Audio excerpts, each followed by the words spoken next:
Hello students, today we are going to discuss about second and third order kinetics.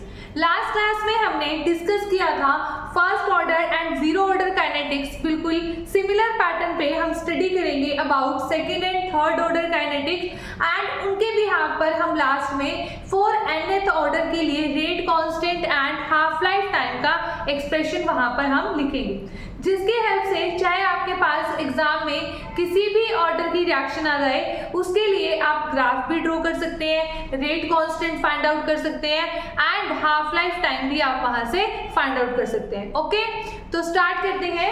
हमारे पास second order kinetics. ठीक है, second order kinetics. Okay, तो second order kinetics का मतलब क्या है? Second order reaction. बिल्कुल सिमिलर पैटर्न पे हमें चलना है. Let us consider a reaction. Let us consider a reaction. ठीक है, हम एक रिएक्शन कंसीडर करते हैं. ठीक है, A गिव्स P. ठीक है, A हमारा कोई भी रिएक्टेंट है और वो क्या दे रहा है? हमें एक प्रोडक्ट मॉलिक्यूल दे रहा है, राइट? अब देखो यहाँ पर जो मेरा रेट ऑफ रिएक्शन होगा, rate of reaction that is directly proportional to concentration of A square, right? तो मैं यहाँ पर क्या लिख सकती हूँ? Minus dA/dt is equal to K into concentration of A square. ठीक है, कंसंट्रेशन ऑफ A स्क्वायर. बिल्कुल सेम पैटर्न पर हमें चलना है वही. ठीक है, उसके बाद हमारे पास आएगा यहाँ पर बाय सेपरेटिंग द वेरिएबल्स. अब हम टू वेरिएबल्स को क्या कर लेंगे? यहाँ पर सेपरेट कर लेंगे. तो सेपरेट करने के बाद मेरे पास आएगा minus dA over A square is equal to K into dt. K into dt. इसलिए देखो कंसंट्रेशन वाली टर्म्स को हमने एक तरफ कर लिया और यहाँ पर टाइम वाली टर्म को हमने एक तरफ कर लिया. ठीक है, तो इसी को हम क्या बोलते हैं? Bye separating the variables, right? ठीक है, अब हम क्या करेंगे? इस इक्वेशन को इंटीग्रेट करेंगे. ठीक है, इसे हमने कहा इक्वेशन नंबर 1, इसे हमने कहा इक्वेशन नंबर 2. ठीक है, अब हम क्या करेंगे? इसकी इंटीग्रेशन करेंगे. ठीक है, मैं यहीं पर यहाँ पर शो कर रही हूँ इंटीग्रेशन. ठीक है, within limit a not to at and t is equal to 0 to t.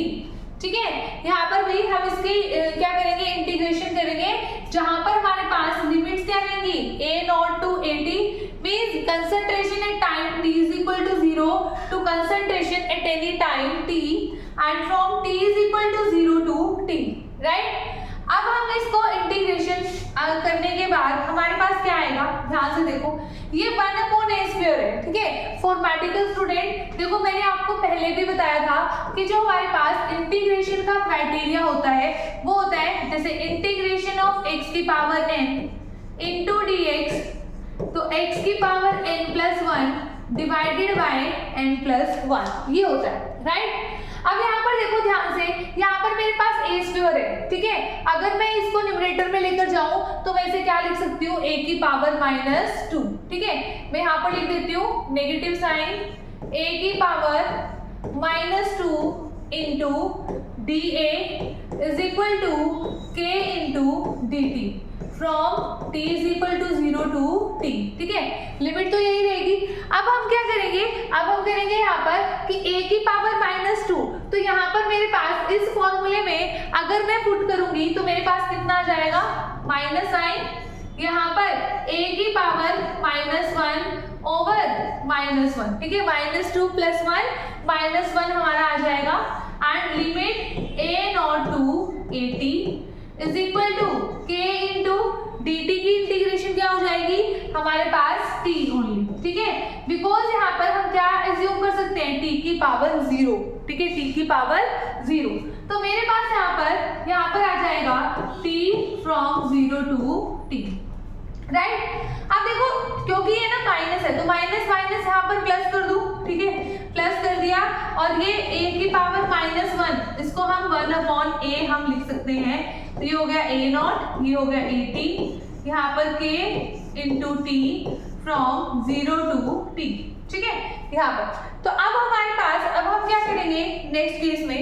इसको मैं दोबारा से लिख लेती हूँ वही. ठीक है, 1/, ठीक है, क्या था हमारे पास? देखो ध्यान से, 1/a 1/A concentration of A from A0 to AT is equal to यहाँ पर K into T minus K into T and from T is equal to 0 to T।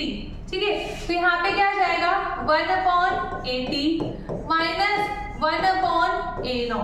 ठीक है, इस तरीके से is equal to K into T की जगह T put करेंगे, फिर 0 पुट करेंगे, T माइनस 0। तो यहाँ पर क्या आ गया, KT आ गया आपके पास। तो यहाँ पर 1/AT माइनस 1/A0, राइट। तो यहाँ से हमारे पास रेट कांस्टेंट के लिए एक्सप्रेशन आ जाएगा 1/T into 1/AT minus 1/A0, right. ठीक है, तो ये हमारे पास एक्सप्रेशन आ जाएगा फॉर रेट कांस्टेंट, राइट। तो ये हमारे पास सेकंड ऑर्डर के लिए रेट कांस्टेंट का एक्सप्रेशन आ गया। अब हम यहाँ से हाफ लाइफ टाइम भी फाइंड आउट कर सकते हैं। बिल्कुल सिमिलर पैटर्न पे करना है जैसे हमने zero order and first order के लिए हमने किया है। अब टी हाफ के लिए हम क्या करेंगे, ठीक है, टी हाफ फाइंड आउट करने के लिए हम वैल्यू पुट करेंगे AT is equal to A0 by 2। AT is equal to A0 by 2 put कर दो यहाँ पर। K इज इक्वल टू 1/, अब T की जगह क्या लिखेंगे, T हाफ यहाँ पर इंटू 1/AT की जगह A0 by 2। तो ये 2 यहाँ पर चला जाएगा न्यूमरेटर में, माइनस 1/A0। तो मेरे पास कितना आ गया यहाँ पर 2 में A0। ठीक है, यहाँ पर अगर मैं टी हाफ को इधर ले जाऊं, रीअरेंज कर दे, तो यहाँ पर क्या जाएगा 1/K। तो टी मेरा आ गया T half 2/K into initial concentration. अब देखो यहाँ से आप देख सकते हो कि जो टी हाफ है यहाँ पर सेकेंड ऑर्डर के लिए, ठीक है, जो इनिशियल कंसंट्रेशन के क्या है, इनवर्सली प्रोपोर्शनल है। क्या है इसके, इनवर्सली प्रोपोर्शनल है। ठीक है, तो यहाँ पर देखो ये इनवर्सली प्रोपोर्शनल आ गया। ये मैंने आपको एक जनरल फॉर्मूला बताया था, T half is directly proportional to, ठीक है, इनिशियल कंसंट्रेशन की पावर 1 माइनस n। इस तरीके से आप क्या कर सकते हो, इस तरीके से उसे आप डिराइव कर सकते हो। ठीक है, तो ये हमारे पास किसके लिए आ गया, फोर्थ सेकंड ऑर्डर रिएक्शन। अब बनाते हैं हम इसके ग्राफ। ठीक है, अब हम बनाते हैं इसके ग्राफ, ध्यान से देखना। ठीक है, अब देखो अगर मैंने ग्राफ बनाया, first graph rate versus concentration square. ठीक है, रेट है और यहाँ पर है कंसंट्रेशन। ठीक है, अब देखो यहाँ पर है ना, मैं तुम्हें दो चीजें बताऊंगी, वो बहुत ही इंपॉर्टेंट है, दोनों में ग्राफ का डिफरेंस आ जाएगा। कैसे, अब देखो हमने कहा for second order reaction, second order reaction के लिए मैंने कहा कि जो रेट है ना, रेट है वो किसके डायरेक्टली प्रोपोर्शनल है, rate is directly proportional to concentration square, right. ठीक है, तो मतलब रेट को मैंने y एक्सिस पर लिखा, ठीक है, ऐसे मान लो इसको वही, ठीक है, इसको मैं दोबारा ऐसे लिख देती हूँ। ये मेरे पास रेट है is equal to K into concentration square, right. अब रेट को मैंने कहाँ पर रखा, y एक्सिस पर, कंसंट्रेशन को x एक्सिस पर।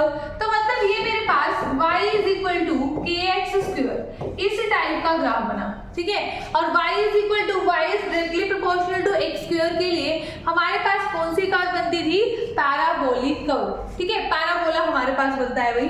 ठीक है, जिस भी स्टूडेंट को ग्राफ में प्रॉब्लम है, ग्राफ ड्रॉ करने में, तो मैंने एक वीडियो अपलोड की हुई है, how to draw graph in chemistry, super tricks to, ठीक है, draw in chemistry by Puja ma'am. तो वहां से आप वो वीडियो देख सकते हो, 7-8 मिनट की वो वीडियो है, बट वो वीडियो इतनी यूजफुल है कि केमिस्ट्री में जितने भी ग्राफ आएंगे आपको कभी भी कोई भी प्रॉब्लम वहां पर नहीं आएगी, राइट। तो यहाँ पर y इज इक्वल टू के स्क्वायर। ठीक है, y इज इक्वल टू के स्क्वायर का मतलब है कि x की वैल्यू चाहे नेगेटिव लो चाहे पॉजिटिव लो, आपके पास y की वैल्यू क्या आएगी, हमेशा पॉजिटिव आएगी। ठीक है, तो देखो यहाँ पर हमारे पास ग्राफ कैसा बनेगा, लाइक जो ग्राफ देखो x की वैल्यू पॉजिटिव नेगेटिव, देखो अगर मैं ऐसे बनाऊं इसको, ध्यान से देखना, ये x है और ये क्या है y। x की वैल्यू चाहे आप नेगेटिव लो चाहे पॉजिटिव लो, y की वैल्यू हमेशा क्या आनी है, पॉजिटिव आनी है, राइट। तो ऐसा बनता है हमारे पास, ठीक है, ये पैराबोला, राइट। अब देखो इस केस में यहाँ पर हमें बनाना है, तो इसको ऐसे बना दूं, मैं ऐसे बना दूं, तो ये हमारे पास क्या बन जाएगा, graph rate versus concentration. Okay, तो रेट वर्सेस कंसंट्रेशन का ग्राफ ऐसा बनेगा।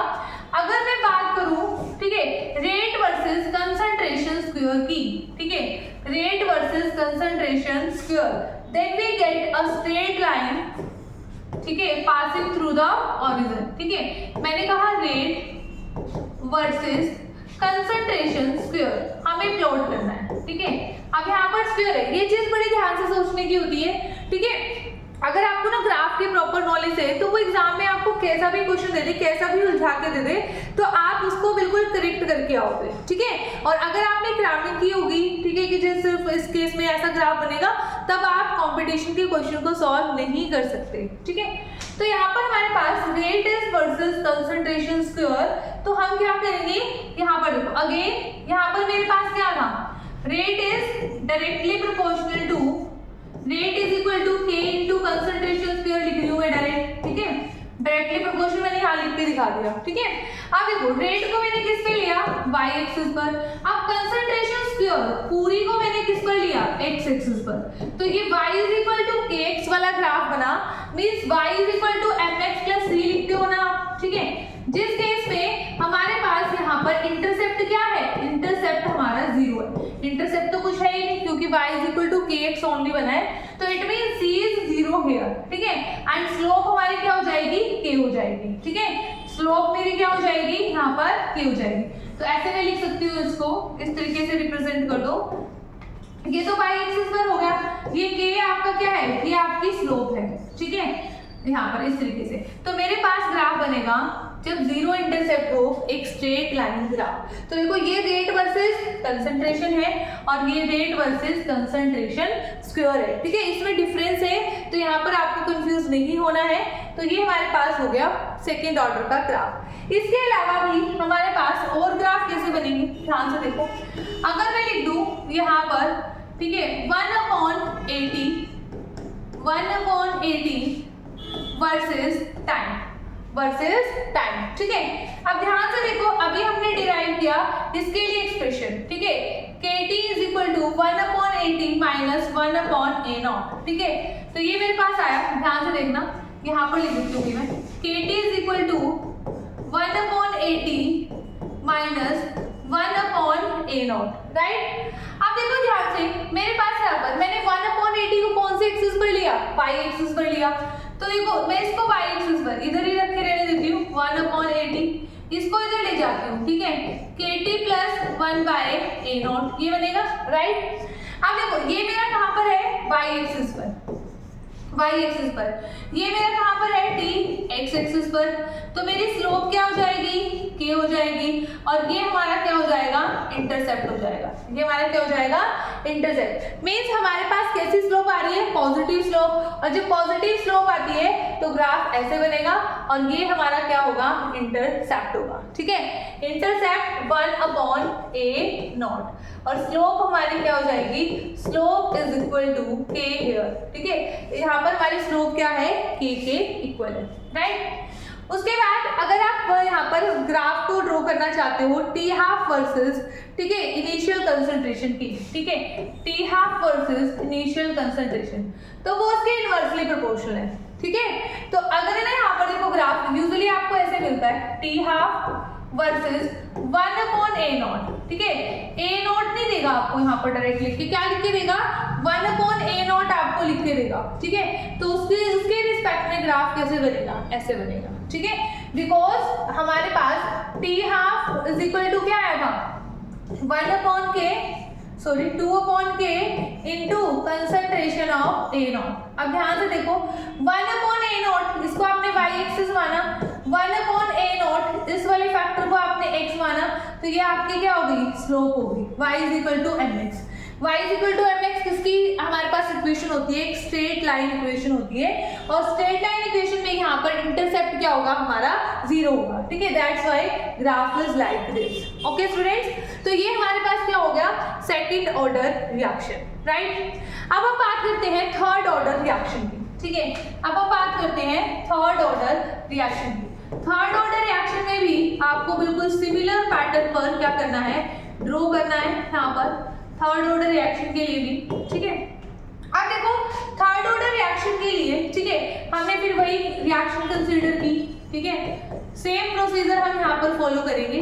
Let us consider a reaction A gives P, rate of reaction is directly proportional to concentration of A की पावर 3। ठीक है, रेट ऑफ रिएक्शन को मैं कैसे लिख सकती हूँ, माइनस dA अपॉन में dt, ठीक है, is equal to K into concentration of A की पावर 3। ठीक है, आई थिंक सो अब आपको ना ये हैबिचुअल हो गया होगा, आपको बहुत इजी लग रहा होगा, ये आप सभी खुद से भी क्या कर सकते हो, डिराइव कर सकते हो। ठीक है, बट फिर भी कहीं पे मिस्टेक हो जाती है तो आप यहाँ से चेक कर सकते हो। ठीक है, minus D A by A cube, A वाले वेरिएबल्स को हम एक तरफ लेके चले गए और टी वाले वेरिएबल्स को हमने एक तरफ लिख दिया। Right, now we will integrate it, ठीक है, with the limits A not to A T and from t is equal to 0 to t।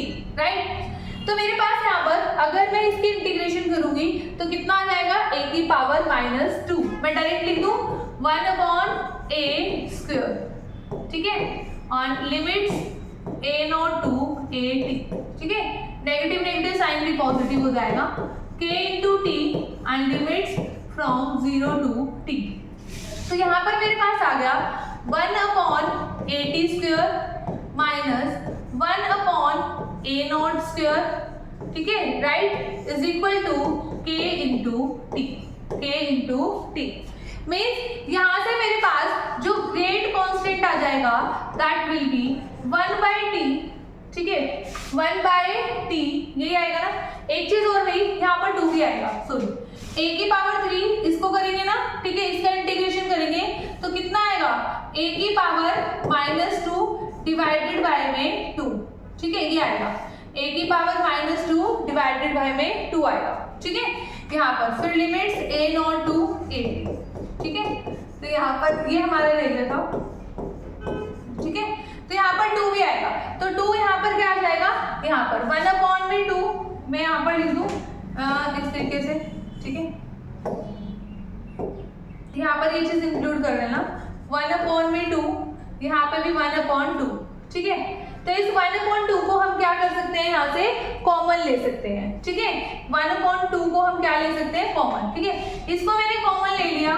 ठीक है, तो ये क्या बन गया, into 1 upon A T square minus 1 upon A not square. ठीक है, देखो ये टर्म एज इट इज ही रही ना, 1 अपॉन में 2 इंटू 1 बाई, ये वाली टर्म ऐसे एज इट इज रही।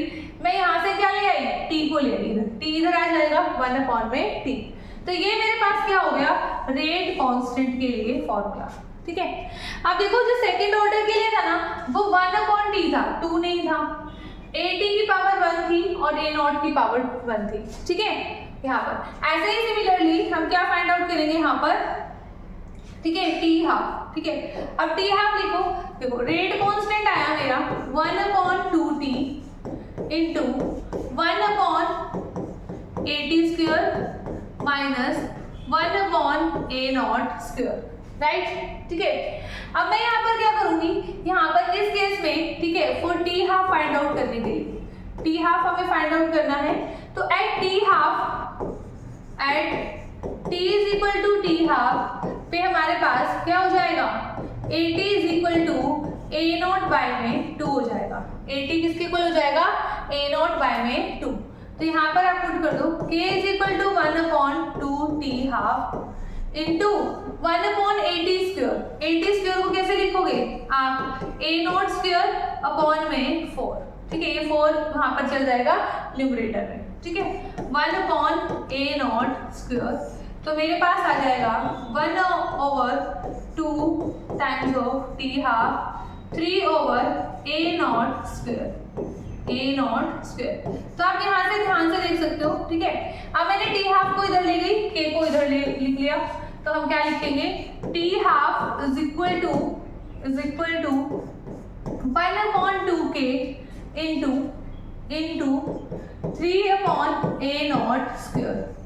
3/a0 square. ठीक है, मीन्स जो हमारे पास t हाफ है that is inversely proportional to initial concentration की पावर -2। ठीक है, वो क्या है, inversely proportional to initial concentration की पावर -2, वहां पे -1 था। ठीक है, तो देखो हम यहाँ से अब हमने यहाँ पे ड्रॉ कर लिया। ठीक है, हमने डिराइव कर लिया second order and third order के लिए रेट कांस्टेंट।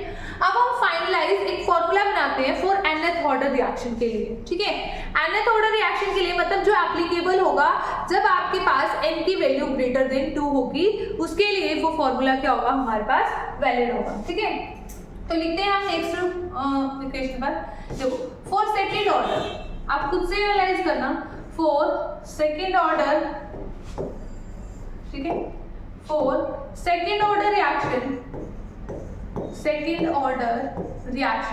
के लिए हमारे पास k की वैल्यू आई 1/t into 1/AT minus 1/A0। ठीक है, ध्यान से देखना। फॉर थर्ड ऑर्डर के लिए हमारे पास k की वैल्यू आती है 1/, यहाँ पर क्या आएगा 2t into 1/AT square minus 1/A0 square. ठीक है, ये हमारे पास वैल्यू आई है second order and third order के लिए। अगर मुझे ये वैल्यू बनानी है, ठीक है, फॉर nth ऑर्डर, ठीक है, nth ऑर्डर के लिए। अब ध्यान से देखो आप, यहाँ पर जब सेकंड ऑर्डर था तो यहाँ पर वैल्यू 1 आई, मतलब एक कम आई ना, एक कम आई। जब यहाँ पर थर्ड ऑर्डर था तो यहाँ पर आया 2। ठीक है, मतलब फोर्थ ऑर्डर के लिए अगर आप करके देखोगे 1/3 आएगा, 3 आएगा, ऑब्वियस सी बात है। फिर आपके फोर्थ ऑर्डर के लिए यहाँ पर 3, ठीक है, फिफ्थ ऑर्डर के लिए यहाँ पर 4 आ जाएगा। तो इट मीन्स मैंने ऐसे बनाया यहाँ पर k is equal to 1/n-1 into t, n-1 into t लिखा। ठीक है, उसके बाद देखो यहाँ पर सेकेंड ऑर्डर के लिए AT की पावर 1 है, 1 है। थर्ड ऑर्डर के लिए AT की पावर 2, A0 की पावर 2। इट मीन्स जैसे फोर्थ ऑर्डर के लिए जब आप करोगे तो AT क्यूब आ जाएगा, मतलब उसकी पावर 1 कम आ रही है। तो मैंने क्या लिखा 1/AT raise to power n-1 minus 1/A0 raise to power n-1। तो ये हमारे पास फॉर्मूला हो जाएगा फॉर nth ऑर्डर रिएक्शन। अब एक चीज ध्यान रखना, nth ऑर्डर का मतलब ये नहीं है कि जीरो ऑर्डर पे भी एप्लीकेबल होगा और ये फर्स्ट ऑर्डर पे भी नहीं। उसके लिए आपको वो सेपरेट याद रखनी है, zero order and first order. ये फॉर्मूला सिर्फ एप्लीकेबल होगा for n is greater than equal to 2। ठीक है, ठीक है, ये कहा किसके लिए है, for nth order reaction, nth order reaction where n is greater than or equal to 2, where n is greater than equal to 2, right? तो ऐसे ही सिमिलर पैटर्न पर हम क्या फाइंड आउट करेंगे, एक general formula for t half. ठीक है, general formula for t half. अब देखो हमारे पास सेकेंड ऑर्डर रिएक्शन के लिए, फॉर सेकेंड ऑर्डर रिएक्शन हमारे पास t हाफ कितना आया था। ठीक है, हमारे पास सेकेंड ऑर्डर रिएक्शन के लिए जो t हाफ हमारे पास आया था that is 1/k into initial concentration। And for third order reaction हमारे पास जो t हाफ आता है दैट इज हमारे पास कितना आया था 3/2k इंटू A0 स्क्वायर। ठीक है, यहाँ पर अगर मैं इसके लिए एक जनरल फार्मूला बनाऊं, ठीक है, अगर मैं यहाँ पर एक जनरल फार्मूला बनाना चाहूँ, ठीक है, तो हमारे पास कैसा बनेगा, ध्यान से देखना। ठीक है, जनरल फार्मूला हमारे पास इसके लिए बन जाएगा, ठीक है, यहाँ पर दैट इज 2 की power t half is equal to 2 की पावर n-1 माइनस 1। ठीक है, ध्यान से देखो, इसको ना आप चाहे अप्लाई करके भी देख लो, अपॉन में n-1 into k into A0 की पावर, ठीक है, n-1, A0 की पावर n-1। ठीक है। आप चाहो तो इसको पुट करके भी देख सकते हो भाई, ठीक है, यहाँ पर सेकंड ऑर्डर के लिए और थर्ड ऑर्डर के लिए, राइट, इसको आप पुट करके देख सकते हो। अब देखो यहाँ पर ये तो फॉर्मूला बन गया, पर मैं ना जो आपको हाफ लाइफ टाइम में यही सजेस्ट करूंगी इस फॉर्मूले के कंपैरिजन में, ठीक है। तो ये तो देखो जनरल फॉर्मूला हो गया, अगर आपको निकालना भी है तो आप किसी भी ऑर्डर की रिएक्शन के लिए टी हाफ फाइंड आउट कर सकते हो। बट जो इंपॉर्टेंट है ना, जहां से जो एग्जाम ओरिएंटेड क्वेश्चन आते हैं वो आते हैं इससे, देखो T half is directly proportional to, मैं ये सजेस्ट करती हूँ a नॉट की पावर 1 माइनस याद कर लो, ठीक है। यहाँ पर डिनोमिनेटर में है ना, मैंने इसको न्यूमरेटर में लेकर चली गई तो यहाँ पर पावर क्या हो जाएगी, नेगेटिव, ठीक है। इससे रिलेटेड क्वेश्चन आते हैं भी एग्जाम में, जैसे आप यहाँ से आइडिया लगाओगे, जीरो ऑर्डर रिएक्शन के लिए टी हाफ डायरेक्टली प्रोपोर्शनल होता है इनिशियल कंसंट्रेशन के, फर्स्ट ऑर्डर के लिए टी हाफ ठीक है डिपेंड ही नहीं करता, क्योंकि यहाँ पर a नॉट की पावर क्या हो जाएगी 1 माइनस 1 0 हो जाएगी फर्स्ट ऑर्डर के लिए, तो वो क्या हो जाएगा, इंडिपेंडेंट हो जाएगा, है ना, इंडिपेंडेंट ऑन इनिशियल कंसंट्रेशन।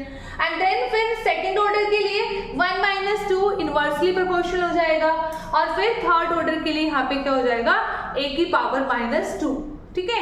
तो हमारे पास इस तरीके से यहाँ पर क्या बनेगा, ये यहाँ पर हमारे पास सेकेंड एंड थर्ड ऑर्डर की हेल्प से हमने nth ऑर्डर रिएक्शन के लिए rate constant and T half को हमने क्या कर लिया है, फाइंड आउट कर लिया है। Okay student, I think so आपको ये समझ में आ गया होगा। एंड ठीक है, वन मोर थिंग, एक और चीज देखो, यहाँ पर आपके पास जैसे इसके लिए ग्राफ अगर हमें बनाना है थर्ड ऑर्डर रिएक्शन के लिए, ठीक है, तो बिल्कुल सिमिलर पैटर्न पे बनेगा ग्राफ, ठीक है। आप देख सकते हो 1/80 स्क्वायर यहाँ पर हमने लिखा, एंड हियर हमने यहाँ पर t लिखा, तो अगेन ग्राफ ऐसे बनेगा, यहाँ पर इंटरसेप्ट क्या हो जाएगा 1/a0 square, right, 1/a0 square. आप ध्यान से देखो, मैंने यहाँ पर और यहाँ पर मेरे पास, ठीक है, इस केस में सॉरी के वाले केस में यहाँ पर मेरे पास स्लोप कितनी हो जाएगी, स्लोप हो जाएगी 2k, ठीक है, स्लोप कितनी हो जाएगी वहां पर 2k, क्योंकि यहाँ पर इसको एडजस्ट करोगे ना, जब आप इसको इधर लेके जाओगे ये y एक्सिस पर, है ना, तो आपके पास क्या हो जाएगा, यहाँ पर स्लोप हो जाएगी हमारी 2k, वहां पर स्लोप k थी, यहाँ पर स्लोप क्या हो जाएगी 2k, ठीक है। बिल्कुल सिमिलर पैटर्न पर आपको ग्राफ ड्रॉ करने हैं, जैसे मैं टी हाफ के लिए कर दूं, ठीक है, अगर मैंने ग्राफ ड्रॉ किया T half versus 1/a0 square, 1/a0 square, ठीक है, मैं इसलिए बता रही हूँ आपको यहाँ पर, ठीक है, ये यहाँ पर लिख दो a0 स्क्वायर, 1 का स्क्वायर तो 1 ही होता है, तो आपके पास ग्राफ ऐसा बनेगा, ठीक है। ये किसके लिए बनेगा, फॉर थर्ड ऑर्डर रिएक्शन के लिए, ठीक है।